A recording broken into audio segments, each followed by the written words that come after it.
Joe Rogan wants to see UFC heavyweights taking PEDs again. Joe Rogan wants to see UFC heavyweights taking PEDs again. Joe says he's tired of seeing fat heavyweights and wants guys like Alistair Overeem back. Joe said USADA when UFC brought in USADA. All of that changed and people's physiques melted. They changed dramatically. Alistair Overeem is the greatest example. Alistair, when he fought Brock Lesnar, got drug tested and he was saucy, as when he's flexing on that stage. That's when he's over. 260 pounds, solid ripped, and just one of the more elite strikers on the planet Earth. And Brock was, they made him take the drug test, and he becomes a normal person with good fighting skills. I mean, he wasn't the Uber anymore, this destroyer. I would have loved to see what an Alistair Overeem run on the sauce would have been. My God, it would have been epic. It would have been really wild to see. Oh yeah, I want fun. I don't want to see fat heavyweights get the out of here. I want Alistair back. Get them back on. The Sauce Tom Aspinall explains why MMA is much safer than boxing. I don't actually watch it because I think it's quite violent. Right. But the bit that gets me is when you can see they're already knocked out and you just still hitting them. And I understand it's your job, but I think, nah, I can't watch that. I would debate it's well safer than boxing. Really? Yeah. You've got a glove and you've got a big padding on the glove, right? With boxing. You hit someone, you can cuss them, they give them 10 seconds, then you let them go again, hit them again. So it's 36 minutes a boxing fight. Right. That can happen 10 times in 36 minutes. In MMA, you hit them once, they hit the floor, you hit them again, or once or twice, the ref will stop it. What you got to remember about boxing is they've all had like 50 plus amateur fights. Yeah. Some of them have had hundreds of amateur fights, so this has happened for years and years and years. Then they do the pro fights and it happens again and again and again. Yeah. And I just think that even though MMA looks a little bit more brutal sometimes, you put elbows in and kicks and stuff like that, I'm not disputing it's a dangerous sport because it is, but I think it's safer than... Yeah, now that you've said that, I actually do agree to. I think with big guys, you'll hit them once, rattle the brain, the ref will stop it generally, or they might let you carry on a little bit. Is this MMA or boxing? Both. Okay, yeah. The smaller guys, they don't have that one punch power, so they'll just continue to hit almost concussively for 36 minutes. And I think that over the long term, there's more damage. I'm not saying that MMA is not dangerous, but I'm saying that boxing is more dangerous. I don't know if it's more dangerous, but I think that a lot of people see the big gloves and see just the punches and they think that's a lot less. I think of it. But I'm saying that boxing is more dangerous. I don't know if it's more dangerous. But I think that a lot of people see the big gloves and see...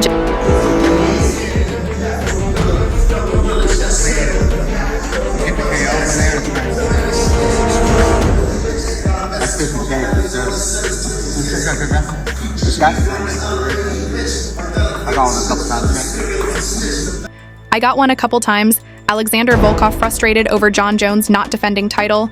Alexander Volkov believes he would have had a shot at the heavyweight title a long time ago. If not for Jon Jones, he's voiced frustration over the ongoing delays in Jon defending the belt against Tom Aspinall. Volkov said, "Of course I have a negative opinion about the delay of the Jones-Aspinall fight, because my chances to fight for the championship title are getting smaller and time is running out in other weight classes. There's a real conveyor belt of fights. That's why I am unhappy. I would have had a chance to test myself in a title fight a long time ago if it weren't for Jon Jones, but I can understand him. The UFC gives him this privilege. He feels like he is the master of the situation. Jon knows that he will be valuable to the UFC in any case, and he just takes advantage of it. And the question here is not so much about Jon Jones, but about the fact that the UFC allows him to behave this way and shows excessive loyalty to him. As a result, everyone is waiting for it." Khalil Roundtree reveals changes he needed to make after TKO loss to Alex Pereira. The key changes he needed to make following his loss to Alex Khalil: fought Alex for the light heavyweight title at UFC 307 and lost via TKO in the 4th round. He is currently preparing to fight Jamal Hill at UFC Buku. On June 21st, Khalil said, "I think one of the most important things after the Alex fight for me was to continue to progress. So after even talking to my wife and breaking down the video, thinking what could I have done better? Even though I put in a really good camp and I did my best in that camp, but I always try to think there's always room for improvement no matter what. And so a few of the things I feel like I could have improved in my strength, I think I could have had an extra ear in my corner to let me know moments when my opponent was hurt that I could have capitalized on. And I think just a little bit more support. So right after the fight, that's immediately what I went after. Another thing I wanted to improve on was my grappling, as I climb the ranks and get closer to becoming the champion." making sure that he's good. And then, all right, now we see what's next. Obviously, when I'm looking at the division, I'm looking at the landscape of the division. When I think of who it could be, obviously jumps out to the table. If Kamaru wins, I feel like it'll be Kamaru. If he beats Buckley, gets past Buckley. You got Ian Gary, you got Brady, and then even if Buckley wins, at the end of the day, I think it's whoever gonna get to, if they do, which I'm assuming Jack and Islam, whoever's next is gonna have to win one. So I think it all comes down to how they match everybody up and put it in there. But I think whoever's gonna get next is gonna have to win one more regardless. And me, I'm gonna make a statement and I'm gonna put it out there, and that I'm gonna get it. So there's not gonna be no guessing. I felt the best I ever felt. I felt the strongest I ever felt. It was a great camp, great things, and like I said, I feel like I'm still improving every single fight. I'm still getting better every single fight. And I still have that hunger and desire to keep achieving greatness. There's nothing in me that's like, oh, I'm done now, or I'm sad now, or all right, let's just see what YouTubers are out there. Nah, man, I'm still chasing the legacy. I'm still chasing the dream. I'm still chasing GSP. GSP lost the belt and he gained it back. So for my mentality, we're still here. And I don't care how old they are or how old they think I am. Go in there and beat me. And there's not a lot of guys that are going to be able to do that. End of the day, I think it's whoever going to get it if they do. Which I'm assuming Jack and Islam, whoever's next, is going to have to win one. So I think it all comes down to how they match everybody up and put it in there.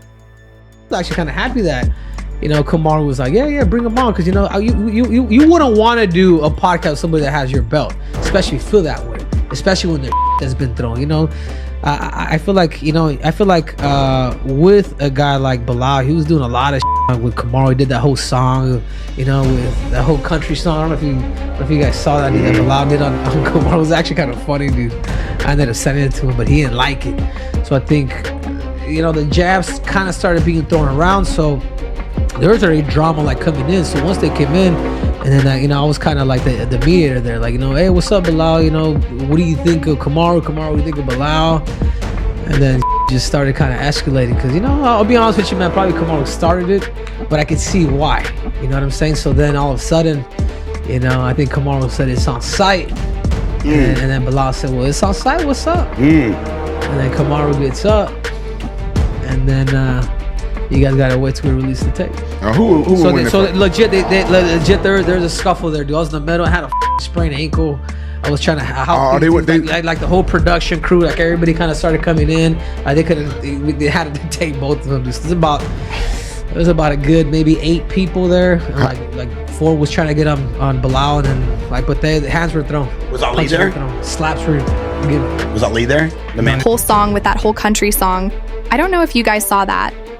Bilal did on Kamaru was actually kind of funny, dude. I ended up sending it to him, but he didn't like it. So I think, the jabs kind of started being... And it's like at some point, right? This is just me. Yeah, he's 40 years old. At some point, guys, you can't be fighting like in the street. When is it not cool to be the tough guy at 40 years old? We've seen some pictures of Nate, beautiful family, beautiful house, kids, wife. We know now that while that side of him is a side of him, we also know that Nate Diaz lives a beautiful life with a beautiful family, insecurity, and all these other things. When is it not cool to be the guy that fights in the street anymore? Or carry yourself in that way like you fight in the street anymore, right? At 40. They used to make like these jokes from all the way back to like Varsity Blues and all those games of the guy that would show up with the Letterman's jacket. That was the quarterback back in the day that still kind of shows up to the party. It's like, we can't go to the party no more. I don't go out anywhere. I don't do, and even at 41 years old when I fought my last fight, I wasn't out doing the same things I did that when I was in my 20s. In his 20s, walking around like that was cool, but at 40, it just serves no purpose to me. It just serves no purpose. Family, beautiful house, kids, wife.